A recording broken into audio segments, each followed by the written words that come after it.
Hey everybody, welcome back, Falcon, NEO Scavenger, and as you can see right here, Camp Grayling is basically a jump away. I'm one hex above where I ended last episode because I was still curious about why the fuck we can't scavenge any hexes anymore. And here you go. I cannot scavenge hexes anymore. I'm not entirely sure what's happening. My save, saves and loads correctly, but I can't scavenge any hexes, so I'm not entirely sure what the hell that's all about.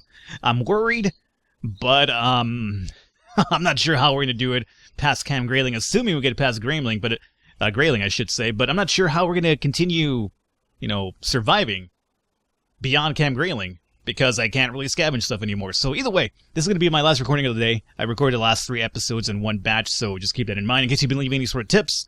I haven't gotten around to them yet because, same day recording. Those videos aren't out yet. Last 3 episodes anyway. So, before we go in there, I'm pretty sure you guys are yelling at the screen, probably reminding me, make the tinfoil suit. Don't worry, I got you. I got you. I'm not forgetting that because I knew how important that probably was. That'd be quite a way to start off the episode, right? Oh, let's go in there, guys. I jump in there, no tinfoil suit, instantly dead, game over, final run, ends in typical Falcon fashion. So let's go into the, tools, was it? Well, we're looking for the patchwork foil poncho, which is a misc item. Alrighty, there you go. Make it. Oh, good. Alrighty, there it is.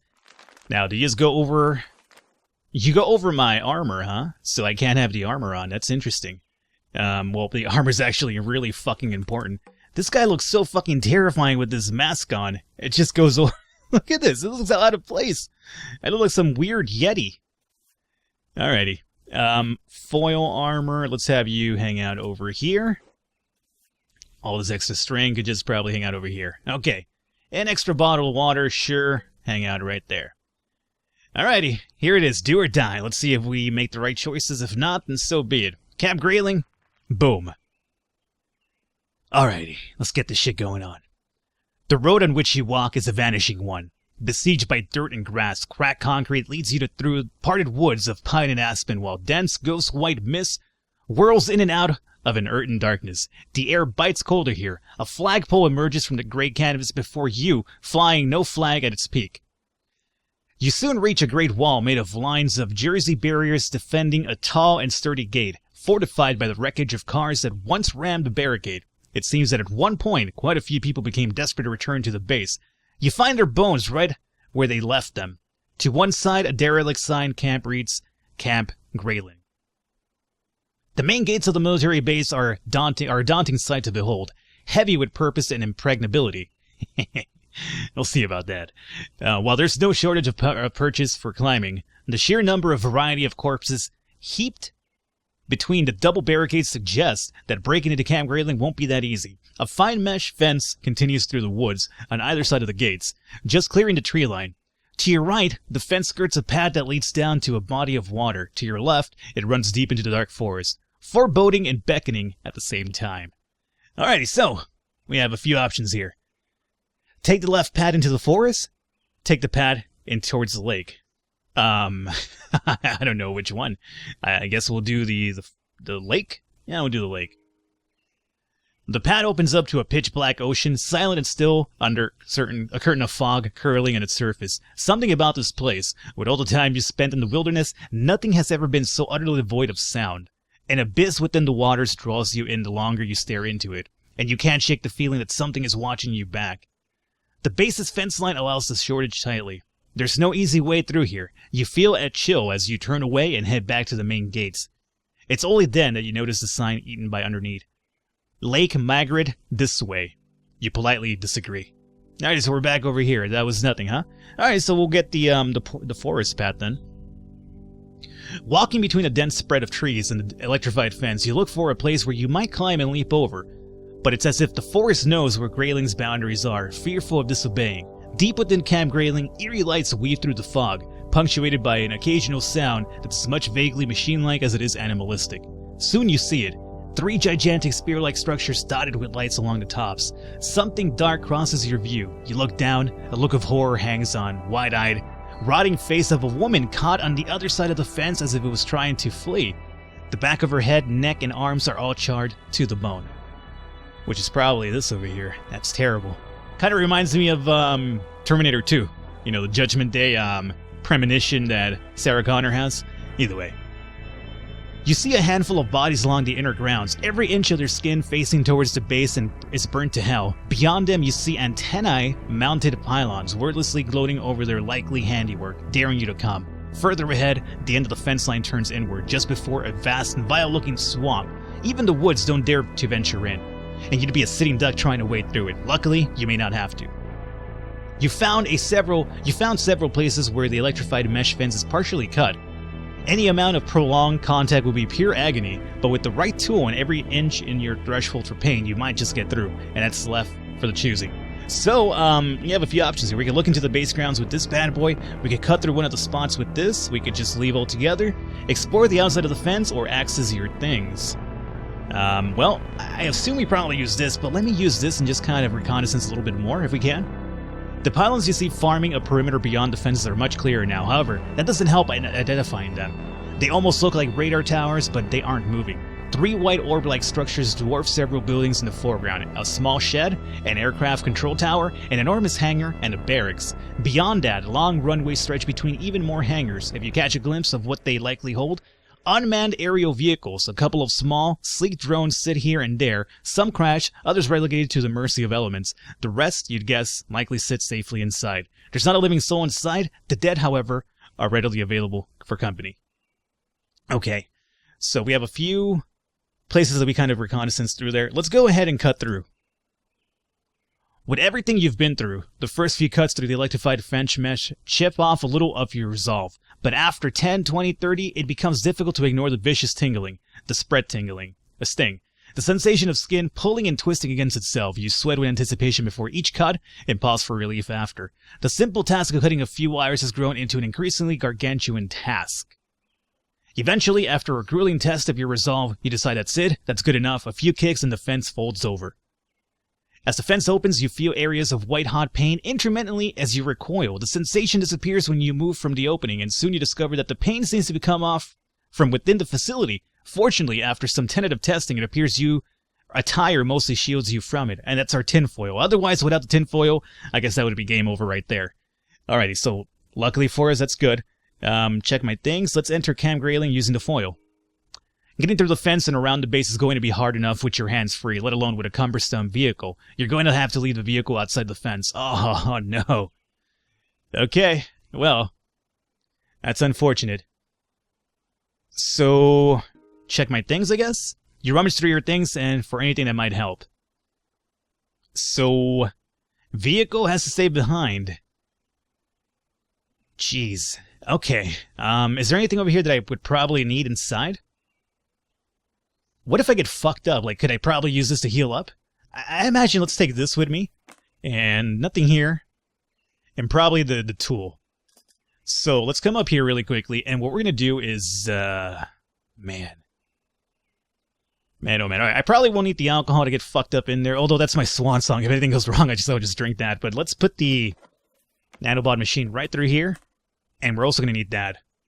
Don't you usually close up? Where's the close option on this thing? Take and drop and destroy? You're supposed to be able to fold in. Alright, whatever. And tinfoil, I mean, I'll hold on to the rest of it that I have over here, but it's not as important as it was. We'll take this, and again, my just in case alcohol come over here. Let's just eat this up. And then let's eat one of these guys and take this over here. Okay, and vehicle, you are going to have to come off. Maybe some of these painkillers wouldn't be the worst thing to take as well, just in case something happens. So I'll place you over here for now. Alrighty, vehicle. You have to stay behind. Be careful, don't run off. If anybody comes, sound an alarm. Alrighty. Let's, enter using the foil. Bracing yourself, you push through the breach in the fence and start walking. 10 seconds later, all you felt are a few hot touches through the vulnerabilities of the foil covering your body. Joints, holes, and so on. You keep your back to the emitter to protect your face. It's really working. The signal from the emitters are bouncing right off of you. You stand in victory and raise your arms. You know you shouldn't, and you're facing the wrong way anyway. Yet, is that all you've got to yell? And you don't regret it. When you regain your good sense, you make your way quickly across the field, still careful to keep your face covered from the octagonal emitters of the turret. The hits of microwave radiation may be small, but severe pain in small doses is still severe pain. Meanwhile, your protective foil is tearing with every movement you make. By the time you wear out your foil poncho's durability, you've cleared the turret's range. Most of the getup is in shreds behind you, the rest unusable. Clinging to your body, you pluck off the foil hat and shrug the rest off. No reason to look like an idiot anymore. Oh, it's gone. It's Dunsky. Before you can go on, squeaking in servos echoes from behind you, drawing your attention back to the fences. A belt-wheel drone is positioning itself by your handiwork. With skinny limbs, the mesh is spliced and patched, and moments later, the repair bot is trudging back into its access trench like nothing happened. Given how long it takes you to cut through the fence, even without a turret at your back, it's clear that going out of the way you came in would mean dead most painful. You'll have to find another way. For now, the Camp Grayling await. The dense mist coils around the base's ethereal lights. Every step peels back the white curtains, bit by bit, as you cross into the central area flanked by several looming structures. The three megalithic spheres consider you from beyond them on the far side of the base, like a hand considers an ant in its palm. As you near the center, a wall of mist thickens before you, reclaiming everything into obscurity. Your only sense of direction is cold from the array of lights shearing through the haze, forming eerie constellations you can almost reach out and touch. You press on one by one. Your steps reveal buildings, some small, some of the size of giants. You stand at the epicenter of the Camp Grayling. A vast central area opens up before you, awash in blind halogen and ghostly clouds, menacing, silent, and otherworldly. From the swirling gray, unmoving shadows climb out of their wombs and assume their true forms. Various buildings surround the central area. Your eyes are drawn to the nearby storage shed first. Farther out stand an air traffic control tower, a barracks, and a maintenance hangar. But there's one figure that demands one of your attention, and as you do, its four siblings behind it. With heavy, bone-crushing thuds on a corpse-littered tarmac, they thread on six spider-like legs. All too familiar octagonal emitters are mounted on their backs, and they're coming for you. Holy shit, that's terrifying as hell. I could attack the machines, I could run for cover towards one of the surrounding buildings, or I could access my things here. I'm not going to fight those things, so I'm going to run for cover towards one of the buildings. Smartly, you recognize the futility of going up against the V-Mads. However, the barracks tower and hangar lie beyond them, and the machines could not look more territorial if they tried. What you need to do is get indoors and fast, but where? Okay. I know for a fact we have to go to the barracks to get the ID card. There's also the control tower unprotected. All this is unprotected. Oh, hey, run away to the nearby storage shed. Ah. So all these is unprotected, meaning that's a bad idea. So let's go over to the storage shed first, then. You bolt towards the storage shed. The VMATs follow you. The emitters locked on. You feel a blast of burning run across your skin, mounting with every step. But you push through it. You manage to make it to the door of the shed before it gets too bad. And you seal yourself inside, and the pain subsides. You can still hear the VMATs outside circling, stalking, taunting. In contrast to the base's outside areas, the interior of the storage shed is a small sanctum of darkness absolved of fog, extending only a half dozen yards in either direction. Sounds from the VMATs outside ring loud, however, never allowing you to forget that they're there. Along the walls, you see little that you can use. A few rotting pieces of wood lay in splinters, pallets in another lifetime, caked with grime and dirt. But there's hope. The lone downlighter in the shed draws your eye down its illuminated cone. There's an old forklift in here. Check out the forklift, access your things, and leave. Let's check out what this forklift's all about. A thick layer of dust covers every surface, though it does nothing to hide the rust peeling from the back and green paint job. The heavy-duty frame would give you some assurance for safety if it weren't for the cob being wide open on all sides. Still, it might be good for something. You sit inside and give the ignition a try. Despite appearances, she still moves. Unfortunately, forklifts have never been known for moving very fast. What's more, the shed's main door won't budge. If this forklift is going to get outside, it'll have to be by breaking them down. Hanging on the wall behind you is a rope. So luckily we do have a mechanic. Take a look under the hood and look around the storage shed. Rig the forklift to drive itself out of the shed and drive the forklift out of the shed. I don't think driving is a good idea. Let's look under the hood. Opening the engine compartment, you access its innards just to check if everything is as it should be. You can confirm your suspicions. A speed-limiting device is installed. It'll be a simpler matter to unhook it from the injection pump and free the machine to run at its natural speed above a measly 10 miles per hour. Without carrying any kind of load, whatever risk the device was meant to minimize shouldn't be relevant that you need to clear the VMATs and reach the other building. So, let's remove the speed limit and drive the forklift. Leave the motor where it is, safety first. Remove the speed limit and rig the forklift to drive itself. This might be the best thing here, right? Like, what I'm trying to do is, like, if we disable the limiter and send it to drive off of itself, maybe the VMATs will go after it, giving me some time to go somewhere else, right? So, yeah, Let's not ride it ourselves, but we'll just have it do it by itself. With a callous hand, you dismantle the speed-limiting device, you take the rope from the wall and begin rigging the forklift to drive straight without you at the wheel. Just because it can go faster now, there's no reason to leave yourself so exposed in the cab. It's ready. All that's left is to direct it towards one of the 3 buildings outside and ride out as much of the pain as you can. The VMATs will grow senses of humor before they let you pass freely, but with a bit of luck, you can weather through it. So where do we want to direct this thing towards, then? We need to go to the barracks to find the ID card, is what it told us first, right? So... boy. Yeah, so let's have it go towards the maintenance hangar, then. The forklift rents the shed's main doors and cut a path through the mist. You hang off the... Oh, I'm actually hanging off of it. You hang off the side suicide style. The VMAT scramble to home in on your position. The commotion only throws them off. For a few seconds, the emitters are back in play, pushing torrent after torrent of radiation at you. You feel your skin prick and sizzle and heat burrowing through every cell exposing the machines. It's quick to reach your pain threshold, but so are you to reach the maintenance hangar. You dash inside, away from your predators, while the forklift veers off and crashes. You won't be forgetting that pain anytime soon, but at least you suffered no severe burns. Oh, shit. Well, now we're in the hangar. We needed to go to the barracks, though, to find the ID card, if I remember correctly. You stand in awe at the impossible space unfolded inside the hangar. The walls and rafters seem to recede at your approach, easing into the shadows of infinity. You shudder to think that it was once housed here. No mere aircraft, surely something much bigger. Whatever it is, it was left a grand vacuum, meekly filled by a small unmanned aerial vehicle in the center, evidently midway through repairs, dwarfed by the pyramid of ghostly lights in which it rests. Nearby, a maintenance hatch on the floor lies open. We can examine the UAV. I could leave, I could check my things, I could explore the hatch. Let's check out the UAV first. The lone UAV looks like it had been sitting in this fuse for some time. It's much larger up close. White-tipped wings extend from only shiny body that is the color of onyx. With a thin flourish of blue on each fin, it's a Y-shaped tail. A weapons bay at its heart lies exposed and empty. A side panel hangs open, a clear void into the circuitry for something flat and rectangular. There's a shipping crate here, with packing materials cushioning a circuit. Discounting the missing parts, it doesn't appear to be damaged. You see no reason this drone was singled out from the others on the base either. That's it, huh? Can't even use it. Maybe I just don't have the right skill for it or the right item. Let's go and check out the hatch then.